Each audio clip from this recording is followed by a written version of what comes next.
लांजा शहरातील मुंबई गोवा महामार्गावर श्रीराम मंदिरासमोरील वहाळावरील श्रीराम पुलाचं काम मे महिन्यात हाती घेण्यात आलं होतं. मात्र काही दिवस हे काम संथ गतीनं सुरू असल्यानं पर्यायी मार्ग वाहतुकीसाठी अडचणीचा ठरला होता.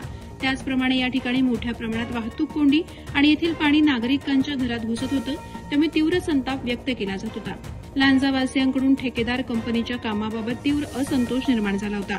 मंगळवारी सकाळी या वहाळावरील पाणी लोकांच्या घरात सुद्धा घुसलं होतं.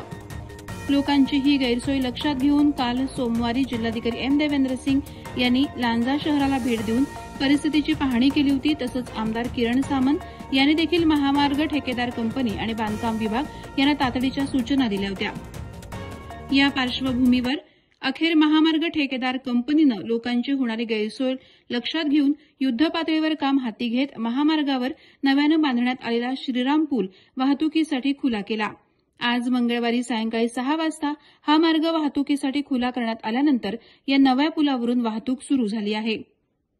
प्रहार डिजिटलसाठी संतोष कोत्रे, लांजा.